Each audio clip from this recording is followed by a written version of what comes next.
자, 이제 12월 달이면은 아마 각 교회들마다 이제 뭐 성탄절이나 크리스마스 준비를 아마 많이 하고 있을 겁니다. 네, 우리 교회는 그러한 성탄절과 크리스마스가 또한 영적인 의미가 있는지를 잘 정말 생각해야 됩니다. 그냥 성탄절이나 크리스마스가 무슨 교회 행사를 하기 위해서 뭐 교회에서 여러 부서들이 나와서 무슨 칸타타를 하고 또 여러 뭐 관련된 기관별 무슨 행사를 하고 그게 사실은 그렇게 중요한 게 아닙니다. 그게 그렇게 뭐 대단하거나 그게 꼭 필요한 것은 전혀 아닙니다. 예수님께서 왜 이 땅에 오셨는가? 사실은 교회는 그거를 깊이 생각하고 또 우리 자신의 영혼의 문제와 또 우리가 살고 있는 이 세대에 정말 중요한 것들을 우리가 알아야 되지 않겠습니까? 네. 교회는 그냥 교회가 그 자체의 어떤 행사나 세워지긴 그런 목적만을 위해서 있다면은 그럼 교회가 사실 올바로 가는 건 아니죠. 자, 오늘 예수님께서는 우리가 이제 보면은 1절부터 7절까지는 잃은 양의 비유고 8절부터 10절까지는 잃은 동전의 비유입니다. 그 다음에 이제 11절 이후로 들어가면 또 잃은 아들의 비유입니다. 그러니까 하나하나가 뭡니까? 무엇을 잃었다, 잃어버렸다. 여러분도 어떤 물건을 잃어버린 적이 있죠? 물건을 잃어버린 적. 그러면 그 물건을 잃어버렸으면은 아주 중요한 것은 찾아야 되지 않겠습니까? 뭐 별로 중요하지 않은 것은 뭐 잃어버렸으면 또 하나 구하든지 그러면 되겠지. 하지만 정말 중요한 것들을 잃어버렸다면 반드시 아마 찾으려고 무슨 노력을 할 거예요. 오늘 예수님께서는 1절부터 7절까지는 잃은 양, 잃어버린 양에 대한 것. 그래서 여기 4절에 보니까 너희 가운데 어떤 사람이 양 100마리를 가지고 있다가 그중 한 마리를 잃어버렸어요. 그러면은 너희가 그 99마리를 들에 두고 그 잃은 것을 찾을 때까지 찾아다니지 않겠느냐. 이게 당연하다는 거예요. 그리고 그 당시 이 양을 기르는 사람들이 실제로 이런 거예요. 그냥 한 마리 잃어버렸으니까 어디 가서 잘 있겠지, 죽든지 말든지 지가 나갔으니까 지가 알아서 하지. 그런 목자는 없다는 거예요. 그런 목자는 없다는 거예요. 반드시 그 잃어버린 한 마리의 양을 찾으려고 분명히 어때요? 산과 들로 막 찾아다니고 그럴 거예요. 그래서 마침 찾아서 어때요? 찾으면은 5절에 그러다가 그가 찾게 되면 자기 어깨에 메고 기뻐하며. 그래서 6절에 보니까 그 양을 찾은 그 기쁨에 너무 막 들떠서 막 친구들하고 이웃들을 불러가지고 뭐라 합니까? 잃었던 내 양을 찾았으니 나와 함께 즐기자 그랬습니다. 예수님께서 왜 이런 비유를 했느냐? 그 당시에 예수님의 말씀을 듣는 회중들이 그 사람들이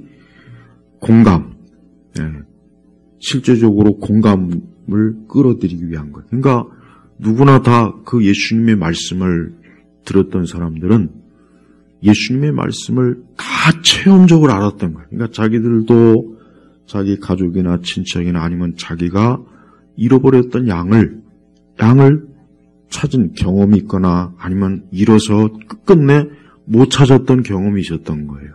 그러니까 이 당시의 사람들은 이 예수님의 비유를 아주 절절하게 체험할 수 있는 거예요.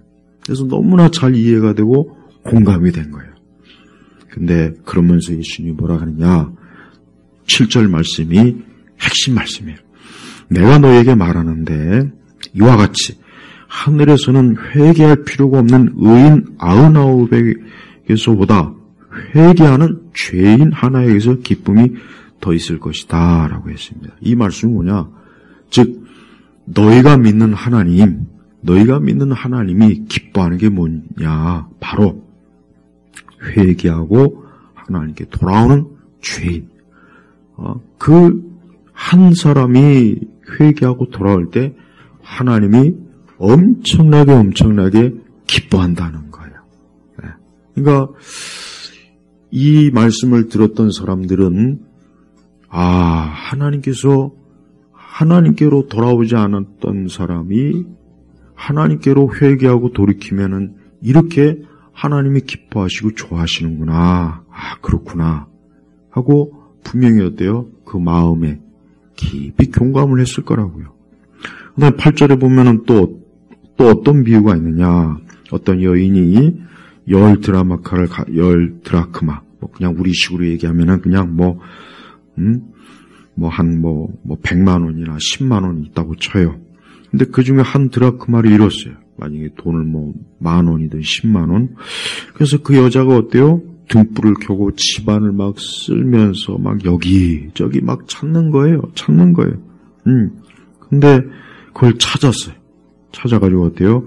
그래야 찾으면 친구들과 이웃들을 불러 모으고 내가 잃었던 드라크마를 찾았으니 나와 함께 즐기자. 그러니까 그 돈을 어떻게 해서 아마 잃어버렸던 거예요. 집안에서.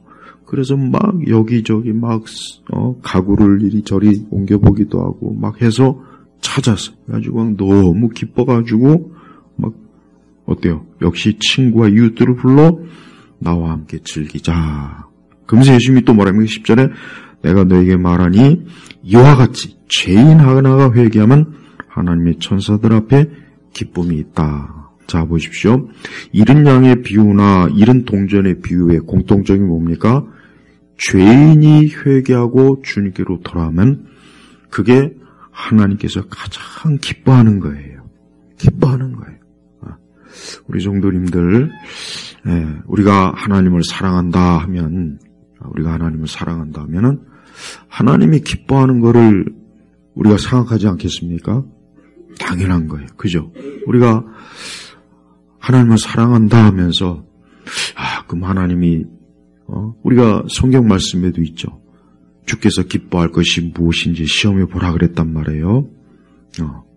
그러면은 우리 성도들에게 있어서 우리 신앙의 의무 중에 하나가 뭐냐? 하나님이 기뻐하는 것을 내가 찾아서 그 일을 나도 해야 되겠구나. 하나님이 기뻐하는 것을 나도 기뻐해야 되겠구나. 이게 바로 오늘 말씀의 아주 중요한 교훈적인 거예요. 자, 사람은 본성적으로 자기의 기쁨을 추구하게 돼 있어요. 사람은 자기의 기쁨이에요. 그러니까 뭐든지 보면은 자기 기쁨이에요. 내가 좋아하는 것, 내가 원하는 것, 내가 바라는 것. 그러니까 인간은 본질적으로 결국은 가만히 보면은 자기를 위해서요. 결국 그러니까 겉으로는 타인을 위해서, 겉으로는 요즘 우리나라 사람들 보면은 기부, 우리나라도 이제 막 기부 문화가 이제 막 이렇게 많이 해요. 기부 문화가 많이 이전보다는 훨씬 더. 그래서 종종 이렇게 많이 기부하는 사람들이 언론에 나와요. 그럼 그 사람들이 공통적으로 하는 말이 뭐냐면 기부를 해서 이제 자기가 오히려 더 기쁘다 이런 말을 해요. 근데 나는 그 말이 굉장히 좀 거슬려요. 물론 기부한 거 좋은 거죠. 가난한 자를 위해 기부하고 기부 참 좋은 거예요. 그게 나쁘다는 건 아닌데, 근데 왜 꼭 공통적으로 기부하니까 내가 기쁘다. 거기엔 아주 중요한 의미가 있어요. 그러니까 그러면은 저 사람들이 정말 불쌍하고 약한 사람들을 위해서 정말 그들을 사랑해서 기부한 건지, 자기 좋으라고, 자기 기분 좋으라고 기부한 건지, 도대체 어느 쪽인지, 진정한 기부라면은, 내가 기부해서 좋고 나쁘건, 물론 사람이 좋은 일을 하고 또 선한 일을 하면 기분이 좋죠. 기분이 좋은 거예요. 기분이 나쁘진 않겠죠. 근데, 진짜 중요한 것은, 그래요. 우리가 선한 일을 할 때, 그 선한 일로 인해서 누군가가 큰 도움을 얻거나, 큰 기쁨을 얻는다면 그게 기쁨이에요. 그게 기쁨이라고요. 그러니까 우리 자신도 특별히 우리 그리스도인은 제일 중요한 것은 뭐냐?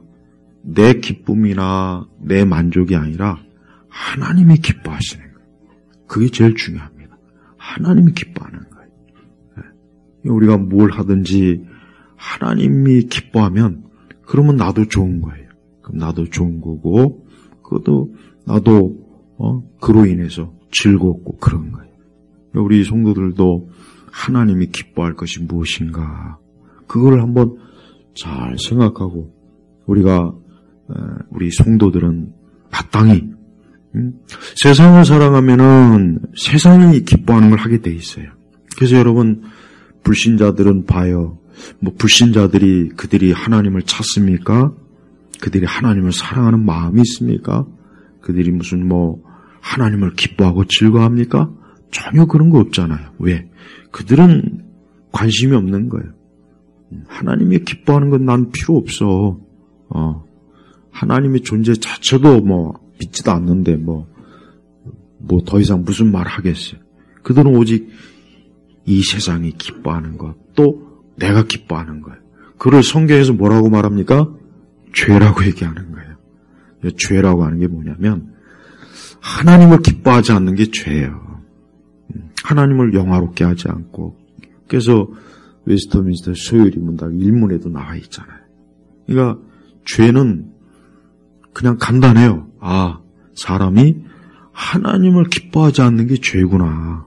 하나님을 기뻐하지 않는 게 죄예요. 그러니까 하나님을 기뻐하지 않으니까 어때요? 사람이 좋아하는 것, 내가 좋아하는 것, 자기 중심적이 된다고요. 근데 이제 거듭나고 중생하고 이제 그가 하나님께로 돌아오면, 오늘 이제 중요한 게 또 뭐냐면은 뭡니까? 7절에도 그렇고 10절에도 그렇고 무슨 단어가 나옵니까? 회개하면. 이 회개한다는 게 뭡니까? 돌이킨다. 가던 길을 돌이킨다는 거거든요. 그래요. 사람이 인생을 살면서 하나님께서 지으신 모든 사람은 하나님께로 돌이키는 게 그게 회개예요. 하나님께로 돌이키지 않은 건 뭡니까? 아직 회개하지 않은 거예요. 근데 이 문제는 엄청나게 지금 사실 심각한 문제예요. 엄청나게 심각한 문제예요.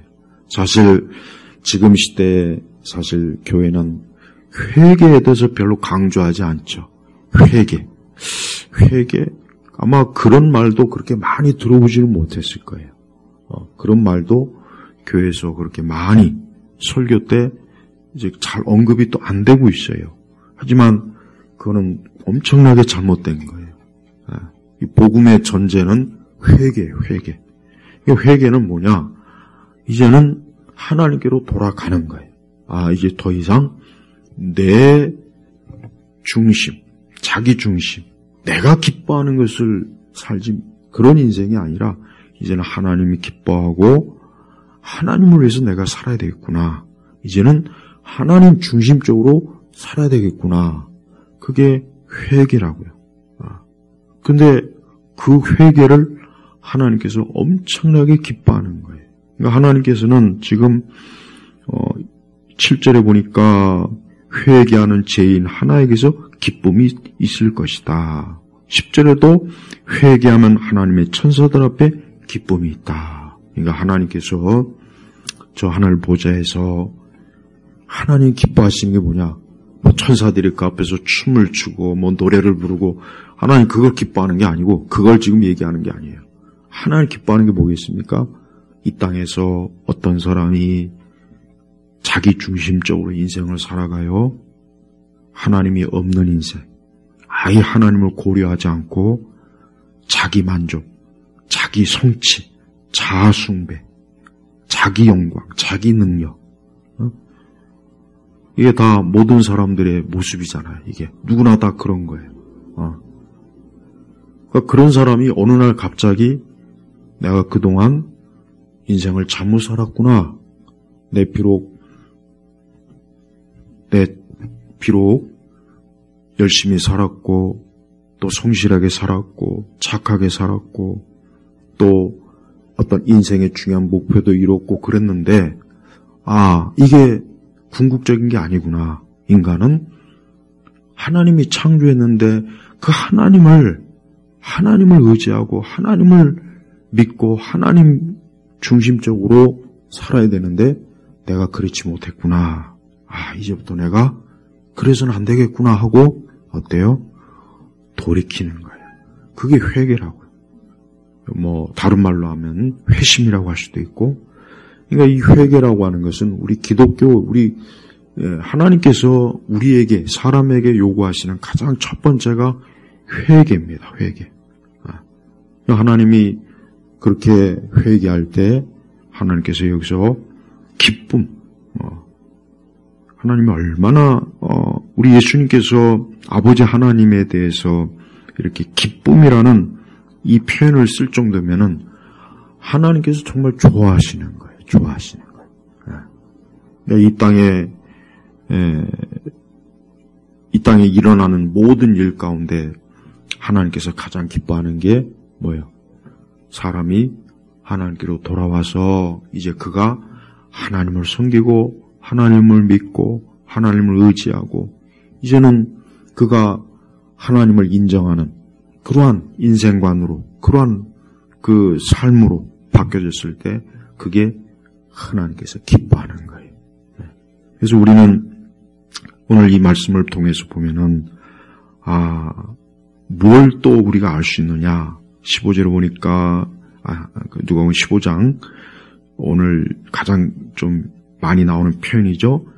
4절에 보니까 잃은 것, 6절에도 보니까 잃었던, 그 다음에 9절에도 잃었던, 그러니까 잃었다, 뭔가 잃었다. 아까 얘기했죠. 그러니까 하나님께서는 하나님을 떠난 사람을 성경에서는 뭐라고 이렇게 그냥 표현하냐면 잃어버린 거예요. 잃어버린 거예요. 그러니까 원래는 하나님의 소유라는 거죠. 그러니까 사람은 원래 누구의 소유입니까? 하나님의 소유라는 거예요. 원래는. 그러니까 이 세상에 있는 모든 사람은 다 하나님의 형상을 가지고 하나님을 믿고 하나님을 섬겨야 되는 거예요. 그게 정상인 거예요. 그게 정상인 거예요. 그러니까 사람이 뭐가 정상이냐? 하나님을 믿는 게 정상인 거예요. 그러면 하나님 믿지 않는 사람은 뭐예요? 비정상이에요. 비정상. 비정상이라고요. 근데 이거를 사람들이 모르지 않습니까? 그렇게 얘기하면 말도 안 된다고 생각해요. 그렇죠? 근데 성경은 하나님과 원수진 사람, 즉 아직 하나님 믿지 않는 사람은 비정상이요. 그 사람이 아무리 뛰어난 머리를 가지고 있고 공부를 많이 하고 좋은 회사를 다니고 좋은 집에서 살고 그가 뛰어난 외모를 가지고 있고 유명인사라고 해도 그는 비정상이에요. 아직 정상이 아닌 거예요. 여전히 그는 어때요? 하나님에게서 떨어져 있기 때문에 하나님과 원수지고 있기 때문에 그는 어때요? 그는 온전하지 못한 거예요. 바로 이거를 깨달아야 돼요. 그러니까 많은 사람들이 우리가 이 교회에서 이 복음이라는 것, 우리는 이 복음이라고 하는 것을 더 명확하게 잘 이해해야 됩니다. 예수님께서 왜 이런 비유를 했을까? 그냥 예수님께서 저들한테 그저 재미난 옛날 얘기 동화나 들려줄까? 그런 차원이 아닙니다. 그런 차원이 아니라 뭐예요? 잃어버린 영혼들, 잃어버린 자들은 하나님과 여전히 어때요? 적대적이고 하나님에게 관심이 없고 우리 시대 사람들이 다 그렇잖아요. 우리 시대 사람들이 우리 시대뿐이 아니에요. 그 이전 시대나 엊그제 8일 여러분 8일 날에 역사적으로 무슨 일이 있었느냐 역사적으로 그 비틀즈의 존 레논이 1980년에 11월 8일 날 자기 팬한테 그만 총격을 받고 피살됐어요. 피살됐다고요. 존 레논이. 그래가지고 40대 그만 나이에 일찍 그만 생을 마감했죠. 12월 8일이네. 1980년 12월 8일 날 이제 존 레논이 피살됐죠. 근데 이 비틀즈가 한창 인기 있을 때, 존 레논이 이런 말을 했어요. 우리는, 예수 그리스도보다 더 유명하다. 막 이런 얘기를 했다고요. 근데, 그때까지는 영국이나 서구 사회가 그래도 아직도 기독교의 이 영향이 크니까, 비틀즈가 그것 때문에 좀 욕을 많이 먹었어요. 욕을 많이 먹었다고요. 그래도 워낙 엄청나게 이 비틀즈가 인기가 있다 보니까 이게 막 자만심, 교만한 마음이 들었던가 봐요. 그러니까 우리는 예수 그리스도보다 더 유명하다. 그런 말을 했다고요. 근데 그런 말을 한 사람이 안타깝지만 그만 자기의 골수 팬한테 그가 또 부른 이매진 가사도 그렇고 그가 지은 또 가시라고 하는 노래도 있죠. 거기 보면 천국도 없고, 그러니까 철저하게 이 복음을 부정하는 내용들이 있어요. 그 가사에 보면은. 자, 봐요. 이게 바로 자기 중심적 인간의 모습이에요. 천국도 없고, 지옥도 없고, 하나님도 없고, 그냥 우리가 우리끼리 서로 화평하게 잘 살자. 이게 뭡니까? 이게 바로 인본주의라고요. 그게 바로 이런 잃어버린 사람들이 가지고 있는 사고방식이에요. 그러니까 여러분, 하나님 믿지 않는 그 인생과는 모든 면에서 하나님에 대한 흔적을 다 지워버리려고 그래요. 그의 마음에서부터, 지식에서부터, 그의 생활부터, 그러니까 모든 영역에서 하나님의 흔적을 다 지워버리려고 하는, 그게 하나님 없는, 잃어버린 사람들의 가지고 있는, 어때요? 무신론적 특성이에요. 요즘 젊은 세대가, 요즘 젊은 세대에 보면은, MZ세대도 그렇고, MZ세대보다 더 또 사이코적인 잘파 세대도 그렇고, 알파 세대라고도 하고도 그래요. 봐요. 10대, 20대, 30대. 그러니까 이 세대들이 훨씬 더 종교적인 면에 있어서 굉장히 기독교에 대해서 적대적이고 또 어떤 종교의 필요성을 전혀 느끼지도 않고 또 원하지도 않아요. 철저하게 개인주의적이고 자기중심적이에요. 우리나라 엊그제 제가 신문에 보니까 1인 가구가 1000만이에요. 1000만. 995만, 정확 995만 몇천. 거의 1000만이 되는 거예요. 그러니까 혼자 사는 그 비율이 1000만 명이나 된다는 것은 엄청난 거예요. 엄청난 거. 그게.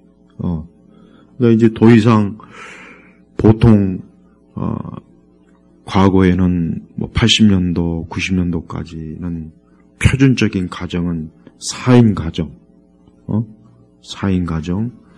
그 다음에는 3인. 그 다음에는 2인.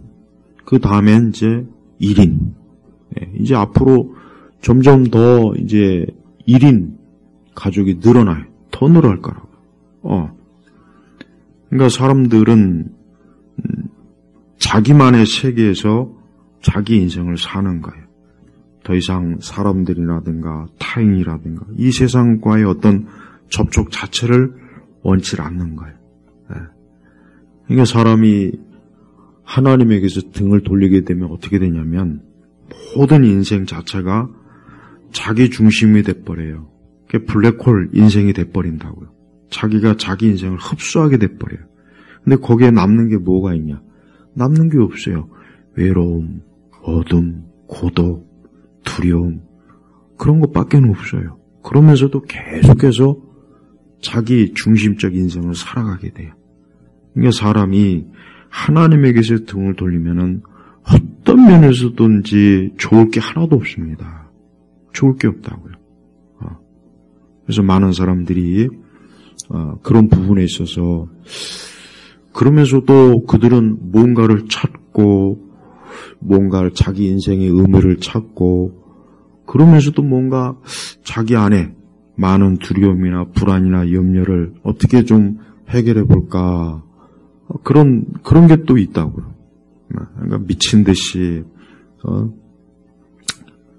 게임을 하고 놀고 먹고 여행을 다니고 마시고 그 왜 그러느냐? 자기 삶의 중심을 잡을 수 없으니까 비틀비틀 거리는 거예요. 마치 술 먹은 사람들이 비틀거리듯이. 그러니까 하나님 없는 인생은 그 삶 자체가 비틀거려요. 계속 이리 왔다 저리 왔다. 그러다가 끝까지 그렇게 가면 결국 어떻게 됩니까? 멸망하는 거예요. 여러분 사람이 제일 중요한 게 여러분 뭐라고 생각합니까? 막 건강을 잃고 뭐 돈이 없고 직장이 없고 뭐 결혼을 안 하고 하여튼 그래요. 하여튼 최악을 한번 생각해요. 뭐가 가장 사람에게 무서운 걸까? 뭐 같습니까? 어떤 걸까요? 제일 무서운 게 뭔지 아십니까? 죽음 이후에 하나님 앞에 가서 너는 영원한 형벌을 받을 것이다. 이게 제일 무서운 거예요. 이건 마지막에 두 번의 기회가 없는 거예요. 근데 사람들은 거기에 이르기까지 그걸 모르고 계속해서 자기의 인생을 자기가 주인이냐 계속해서 허비하고 또 허비하고 소비하고 그렇게 하면서 그냥 인생을 살아요. 그러나 그 끝은 어때요? 그 끝은 무서운 심판과 형벌이 있다는 것을 꼭 알아야 돼요. 그래서 왜 하나님께서 회개하는 죄인 하나 때문에 기뻐하느냐? 그가 멸망의 길로 가지 않기 때문에 기뻐하는 거예요. 그렇지 않다면 굳이 기뻐할 게 뭐가 있습니까? 회개 하나 안 하나 별로 다를 게 없으면 하나님께서 기뻐할 일이 뭐가 있겠어요? 그런 거 없는 거예요. 근데도 많은 현대인들의 삶이라고 하는 것은 고독해요. 외롭고 방향도 없고 그냥 그때그때 즉흥적인 인생과예요. 즉흥적인 인생과. 다 그렇습니다. 그냥 즉흥적이에요. 뚜렷한 계획도 없고 목표도 없어요. 그냥 잘 살자. 어쨌든 인생을 좀 더 어쨌든 하여튼 좋게 꾸미려고 애를 쓰지만은 그렇게 해봐야 시간이 지나면 또 낡고 유행이 지나가고 의미와 목적도 없고 그러는 거예요. 그러니까 과거보다 훨씬 더 많은 사람들이 자살하는 이유가 뭐냐면 자기의 삶이 뚜렷한 방향이나 목적이 없으니까 인생관이 제대로 잡히지 않았으니까 그러니까 그냥 삶을 그냥 쉽게 끊어버리는 거예요. 의미가 없는 삶을 굳이 내가 왜 살아야 되느냐 그 생각이 자꾸 드니까 그러니까 허무지. 지금 여러분 사람이 더 많은 고도의 문화와 또 과학이 발전하고 또 세련되어지고 모든 것들이 더 반짝반짝 할수록 거기에는 허무함이 더 깊이 들어옵니다. 허무해요. 파티를 갔다 오면은 허무함이 많이 밀려와요. 많은 사람들의 군중 속에 있다가 자기 집에 혼자 들어가면은 어두운 허무함이 쫙 밀려옵니다. 그게 현실이에요, 현실. 1인 가구, 그러니까 혼자 사는 사람들은 물론 어쩔 수 없이 그런 사람도 있고, 또 원해서 그런 사람도 있겠지만, 원해서 그런 사람이 더 많아요. 그 사람들은 자기 집 밖에 나갔다 자기 집에 들어오면은 엄청난 허무함, 공허함이 쫙 밀려올 거예요. 그래서 그 허무함이나 공허함을 이겨보려고 넷플릭스를 보고 게임을 하고 조금이라도 지루하고 허무함을 주지 않게 하려고 그걸 물리치려고 발악을 합니다. 그러다 안 되면 이제 마약을 하거나 또 이것도 저것도 안 되면 또 잠도 안 와요. 그러니까 불면증이 심해집니다. 그러니까 여러분, 인간의 상태는 하나님을 믿지 않으면은 머리끝부터 발끝까지 모든 게 파탄이 나요. 파탄. 나이를 점점 또 먹으면 먹을수록 더 사람은 우울증이 심해집니다. 나이를 먹으면 젊은 시절에는 쾌활하고 유쾌했던 사람도 나이를 먹으면 우울해져요. 왜? 늙고 몸이 약해지고 또 주변에 이제 점점 죽음의 그림자가 가까이 다가오고 그러는 거예요.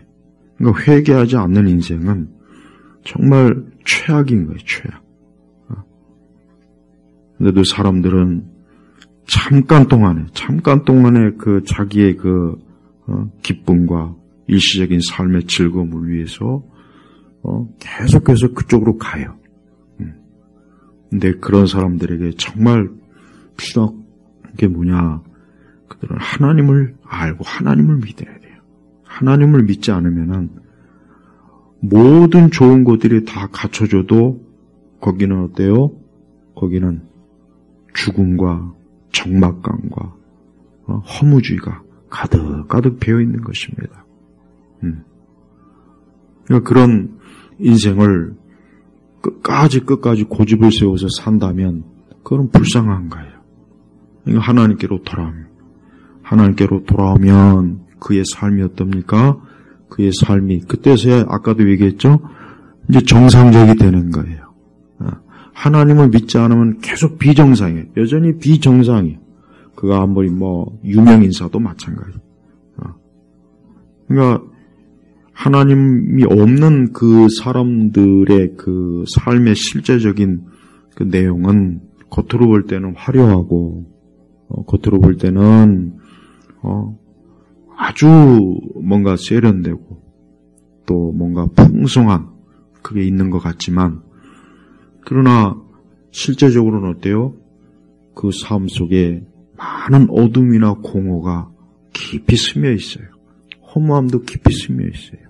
그래서 그것을 주체하기가 힘든 거예요. 사람들이 명품을 좋아하는 이유가 있어요. 명품을 좋아하는 것도 다른 게 아닙니다. 역시 그것도 자기 삶을 어때요? 텅 빈 그 마음이 그 명품으로 뭔가 채워지려고 하는 욕구예요, 욕구. 그래서 모든 광고는 초점이 어디에 맞춰져 있느냐? 인간의 욕망에 맞춰져 있습니다. 모든 광고는 다 인간의 욕망에 맞춰져 있어요. 근데 그 인간의 욕망이라고 하는 것은 어때요? 해결이 안 됩니다. 하나님을 등지고 있는 이상은 해결이 안 돼요. 아무리 공부를 많이 해도 해결이 안 됩니다. 지식을 아무리 쌓아도 해결이 안 돼요. 그래서 우리가 이 회개하지 않는 인생은 가장 비참하고 가장 그 삶이 계속해서 불완전하고 어둠으로 계속 치닫고 해서 그 삶이 절대로 소망이 없다는 거 이걸 알아야 돼요. 그 삶이 좋으면은 계속 거기로 가면 돼요. 그게 그렇게 좋으면은 사람들은 자기의 삶의 끝자락이 얼마나 무서운 줄을 모르고 있어요. 그걸 모르고 지금 잠깐의 젊음, 즐거움, 잠깐의 이 반짝반짝하는 거 거기에 눈이 취해가지고 거기에 그냥 푹 빠져 있는 거예요. 하지만 그것도 오래가지는 못합니다. 우리 예수님께서는 바로 왜 예수님이 이 땅에 오셨는가? 바로 이 잃어버린 자들을 예수님은 어때요? 찾아서 하나님께로 이끌어 주시는 분이 바로 우리 예수님이시라고요. 그러니까 예수님을 믿지 않는 거, 예수님을 거부하는 거, 예수님에 대한 관심이 없는 거, 이거는 인간으로서 취할 수 있는 가장 최악의 상태라는 걸 알아야 돼요. 존 레논이 우리는 예수 그리스도보다 유명하다 그랬지만 그가 과연 행복했겠습니까? 아니에요. 그들은 행복이라는 걸 몰라요. 그러니까 많은 서구의 유명 인사들이 보면은 굉장히 서구 사람들은 전통적으로 어쨌든 기독교의 기독교를 벗어날 수가 없어요. 오랜 동안 기독교 문화, 교회, 기독교에 관련된 게 많다고. 그러니까 그들은 우리보다 훨씬 더 교회, 기독교에 이 영향을 받을 수밖에 없어요. 근데 그것과 거리를 둘수록 어때요? 그들 스스로도 그것이 얼마나 공허하고 어둡다는 것을 그들 스스로도 알고 있어요. 그러니까 알면서도 근데 또 돌이키려고 하지 않아요. 지금 삶의 쾌락과 정욕과 그런 것들을 끊기가 싫은 거예요. 그러니까 하나님을 기뻐하고 사랑하는 거, 좋아하는 것보다 여전히 어때요?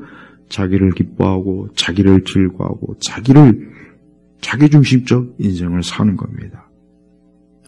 우리 예수님께서는 15장 1절에 뭐라 했습니까? 2절, 1절, 2절 보면은 세리들과 죄인들이 모두 예수께 들여오고 가까이 오고 있었다. 그러자 바리새인들과 서기관들이 불평하며 말하기를 이 사람이 죄인들을 영접하고 그들과 함께 먹는다라고 하였다. 그랬어요. 자, 예수님은 이 서기관들과 바리새인들이 불평을 얻었습니다. 왜 그러느냐? 죄인들을 영접하고 죄인들과 함께 먹고 마시는 그러한 것들을 예수님이 하시니까 이 바리새인들과 서기관들이 굉장히 막 예수님에 대해서 아주 안 좋게 한 거예요. 왜 그러냐? 아니 어떻게 저런 죄인들과 함께 먹고 마시고 그럴 수 있느냐? 그러니까 서기관과 바리새인들은 자기들은 너무나 종교적으로 아주 깨끗하고 거룩하고 아주 지체가 높고 하니까 이런 죄인들과 감히 함께할 수 없다. 마치 옛날에 우리 조선시대 그 양반들이 천민을 쌍놈이라고 해가지고 같이 그거와 똑같은 거예요. 근데 예수님은 어때요? 오히려 죄인들을 영접하고 그러니까 우리 예수님은 오히려 어때요? 그 당시에도 죄인들이라 불렸던 사람들을 어때요? 멸시하고 무시하고 천대하고 너희 같은 것들은 나와 가까이 있어서는 안 된다. 내가 너희들과 가까이 하면 내 명성에 타격을 입고 내 체면이 말이 아니다. 예수님은 그러진 않았던 거예요. 그러질 않아서 욕을 먹었어요. 그러진 않아서. 오히려 죄인들을 영접하고 함께 먹고 마시며 봐요. 그러니까 예수님께서 이 땅에 오셔서 그 죄인들, 그 당대에 보면은 그 사회에서 비주류들, 문둥병자, 창녀, 온갖 막 그냥 잡다한 죄인들을 예수님은 어때요? 조금도 꺼려하지 않고 그들을 가까이 하고 그들의 손을 잡아주고 그들의 병을 치료해주고 그들을 불쌍히 여기고 궁히 여기고 그들을 하나님 나라로 이끄는 그러한 일을 예수님이 하시는 거예요. 이게 예수님의 모습이에요. 우리 기독교라고 하는 게 어느 순간부터는 담을 이렇게 쌓아요. 어느 순간부터. 그러니까 기독교의 최악의 모습은 뭐냐? 마치 우리가 의인인 척하는 거예요. 그건 아주 잘못된 거예요. 우리 기독교로는 예수님의 오늘 이 모습을 잘 살펴봐야 돼요. 하나님의 아들, 그 거룩하시고 존귀하신 하나님의 아들께서 어떻게 이 죄인들과 함께 먹고 마시고 어떻게 이럴 수 있을까? 그게 바로 하나님의 마음이에요. 하나님은 지금도 이 땅에 죄인들을 불쌍히 궁히 여기는 마음을 예수님은 가지고 있어요. 그게 예수님의 마음이에요. 그러니까 우리에게도 이러한 마음이 있어야 돼요. 우리에게도 이런 마음이 있어요. 근데 많은 그리스도인들이 보면은 이 바리새인들과 서기관들처럼 행세를 해요. 바리새인들과 서기관들처럼 행세를 하더라고.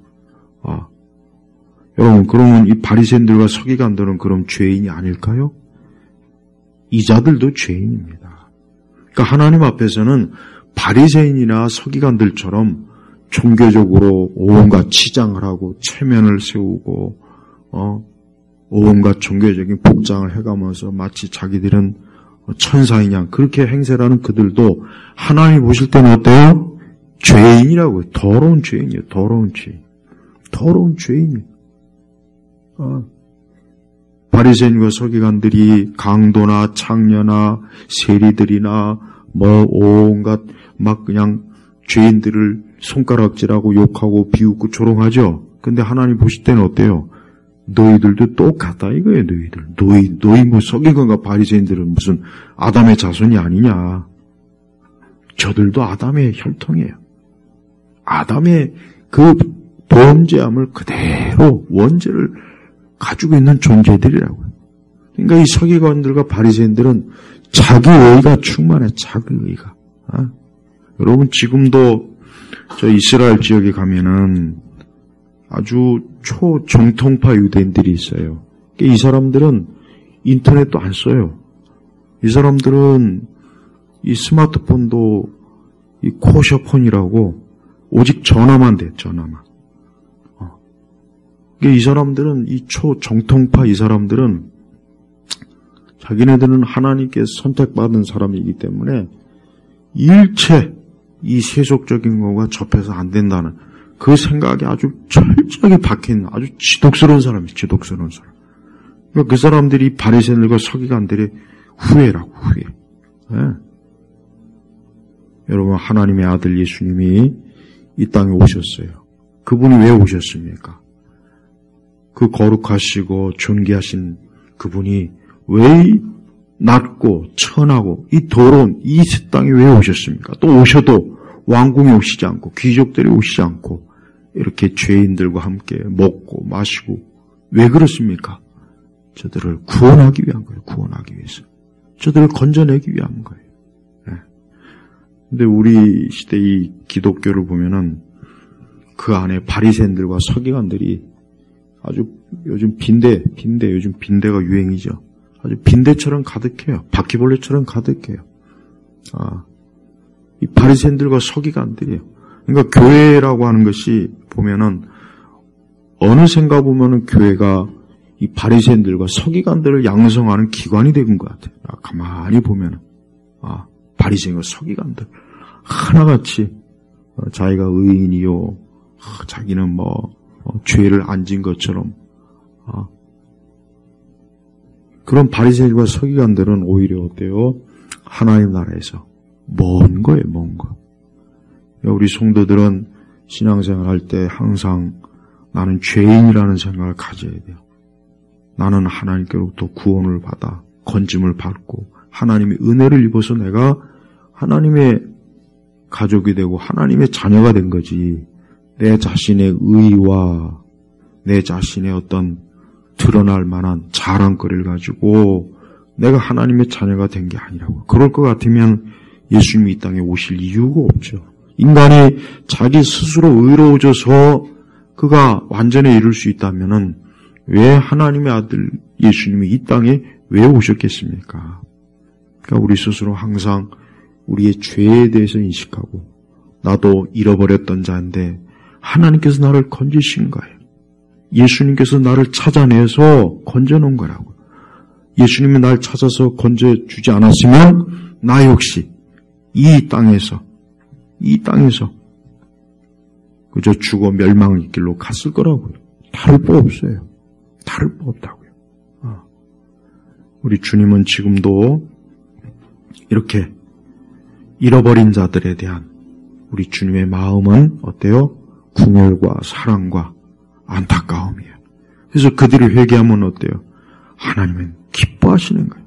하나님이 엄청나게 기뻐하시고 엄청나게 좋아하세요. 이게 바로 우리 성도들의 기쁨이 돼야 돼요. 우리 기쁨은 이 땅의 육적인 기쁨하고는 달라요.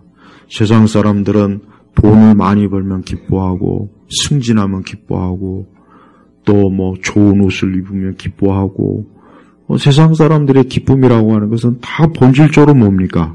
육신적인 거예요. 영적인 게 없어요, 그들에게는. 그러니까 그걸 기뻐해. 근데 그 기쁨이 얼마나 갑니까? 영원히 갑니까? 영원히? 사람이 아무리 뭐 자기가 원하는 것을 성취해도 그거 오래 못 갑니다. 길어야 몇 달이고 얼마 못 가요. 그러니까 이 땅의 기쁨은 아주 일시적인 거예요. 극히 일시적인 거예요. 그러나 하나님께 주시는 기쁨은 영원한 거예요. 영원한 거. 그러니까 성도들은 그 영원한 기쁨을 위해서 지금도 이 땅에서 좁은 길을 가고 자기 십자가를 지고 또 우리가 하나님을 믿는 그 믿음 안에서 우리가 끝까지 인내하며 또 여러 가지 고난도 환난도 이겨내면서 우리가 살아가는 거예요.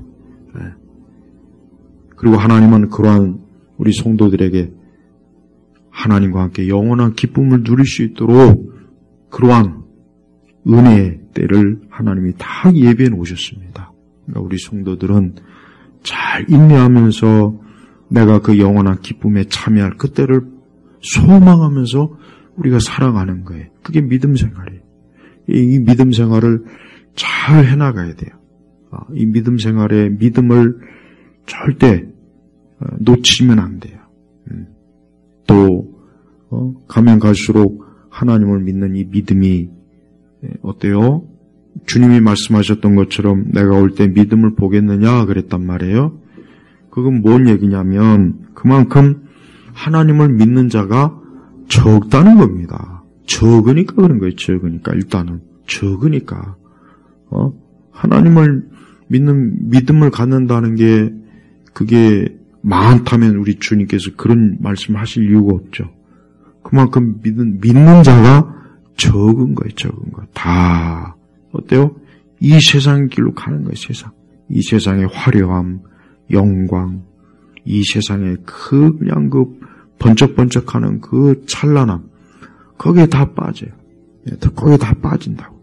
근데 그게 자기들의 멸망의 길인 줄은 모르고, 그것이 마치 무슨 행복의 길인 양, 거기에 무슨 내 인생의 뭐 궁극적인 뭔가를 이룰 수 있는 것인 양, 그냥 다 그런 착각과 망상에 빠져가지고, 그 길로 다 빠져나가요. 그러니까 주님이 오실 때는 믿는 자가 적은 거예요. 많은 게 아니야. 다 여기저기, 세상으로 가고, 참 하나님을 끝까지 믿는 그 믿음을 가지지 못한 겁니다.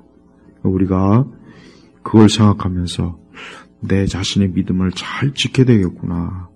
내가 이 영원한 기쁨과 이 영원한 소망을 하나님 내게 주셨는데 내가 그리스도를 믿는 믿음을 끝까지 잘 지켜야 되겠구나 하는 그 신앙의 자각을 끝까지 붙잡고 있어야 됩니다. 또한 신앙생활을 해도 잘해야 돼요. 신앙생활. 아까 여기 있지만 바리새인들과 서기관들은 이 사람들은 그 초정통파 유대인들은 벌써 뭐 7, 8살만 돼도 이 모세의 오경을 다 암기해요. 다. 창세기부터 신명기까지 다 암기한다. 다. 그만큼 아주 율법에 철저한 사람들이에요. 철저한 사람들. 우리 성도들은 신앙생활을 잘할 생각을 해야 돼요. 잘할. 신앙생활을 개판으로 하면 안 돼요. 신앙생활을 대충 해서도 안 되고 엉망으로 해서도 안 돼요. 또 신앙생활을 자기 의로 둘러서도 안 돼요. 정말 신앙생활 제대로 하지 않고 엉망진창으로 하고 자기식대로 하고 지금 가장 큰 문제는 뭐냐면은 신앙을 자기 멋대로 해요. 보니까 성경도 모르고 신학도 모르고 아무것도 아는 것도 없으면서 그냥 자기 멋대로 해요. 또 교회가 그걸 조장해요. 교회가. 교회 보면 요즘 웬만한 좀 규모가 있는 교회들 보면 별 이상한 짓 다 합니다. 뭐 하나님의 음성 듣기, 뭐 자기 성격 파악하기, 그런 걸 뭘 파악해요. 인간의 성격, 성질. 뭐 16가지 어쩌고 저쩌고. 인간은 다 죄인이에요. 죄. 죄인이 아무리 덕지덕지 화장질 해봐야 그 화장 벗겨놓으면 흉측하다고요. 거기다 또 무슨 이상한 노래로 범벅이 됐고, 춤추고, 무슨 교회가 무슨 나이트장도 아니고, 그러니까 젊은 애들대로 그나마 교회에 남아있는 애들 보면 비정상적이고, 어른도 마찬가지고, 이런 전통적인 신앙이 다 그냥 휩쓸려 가버려요. 그러니까 지멋대로요. 여전히 또, 은사주의나 무슨 찬양, 경배, 그러니까 이 사람들은 무식해요. 아는 게 없으니까, 무식하니까 불안한 거예요. 그러니까 막 열정적으로 찬양하고, 경배와 집회 그래야, 자기 안에 있는 두려움을 해소하려고 그런 짓을 하는 거예요. 그러니까 하나님을 아는 지식이 없으니까. 그러니까 신앙생활을 그런 식으로 하면은 아무리 그가 교회에 있어도 소용없습니다. 아무리 교회에 나오고 예배 나오고 아무 소용없어요. 예수님을 믿는 그 믿음이 없는 사람들은 교회 생활해도 다른 걸 다 붙잡아요. 그러니까 이런 그릇된 신앙생활도 큰 문제라고. 점점 그릇된 신앙생활. 교회를 다니나 안 다니나 별로 다를 바 없는 그 형태의 신앙이 지금 많이 들어와 있단 말이에요. 그러니까 조심해야 돼요. 우리 자신이 잃어버렸던 마귀와 사단의 노예였었고, 이 세상의 포로였고, 우리 자신도 육신의 죄로 인해서 멸망할 자였는데 하나님께서 우리를 건지셨고 주께서 우리를 구원하셨다면 우리는 그 하나님을 바르게 알고 믿으면서 하나님을 참되게 기뻐하고 즐거워하는 그런 인생으로 가야 됩니다.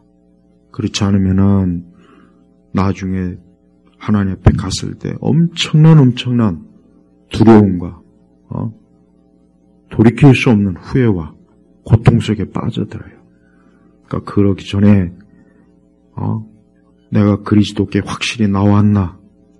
내가 그리스도에게 예수 그리스도를 확실히 믿는가? 분명히 그분을 주인으로 믿고 있는가? 그걸 확실하게 해야 돼요. 믿음을 확실하게 해야 된다고요. 또 이 땅에는 잃어버린 수많은 영혼들이 있어요. 수많은. 그들은 절대 계속 그 상태로 갔다가는 그 영혼들은 끝끝내 멸망합니다. 무서운 거예요. 지금 잠시 잠깐 좋죠. 이거는 잠깐인 거예요, 잠깐. 이게 지나가면은 말로 다 할 수 없는 엄청난 고통이 불신자들 앞에 닥쳐 있다고요. 그걸 생각한다면 우리가 이 땅에 그 잃어버린 양들의 잃어버린 그 영혼들을 놓고 기도하지 않을 수가 없는 거예요. 그래서 우리 성도들은 우리 주님이 왜 오셨는지를 잘 알아야 돼요. 일반 개교회에서 많은 교회들이 무슨 성탄절 행사하고 그런 온갖 지랄을 떠는 거 보면은 그런 것 좀 안 했으면 좋겠어요. 그래서 우리 교회는 안 하는 거예요. 예수님이 왜 오셨는지도 모르고 그냥 예수님을 무슨 파티의 주인공으로 세우는 그런 짓들은 그것도 세속적인 거라고요.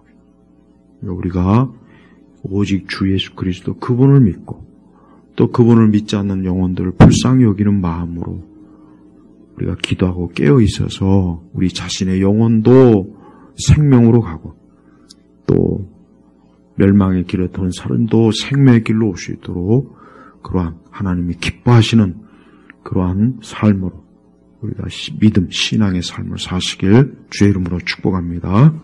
기도하겠습니다.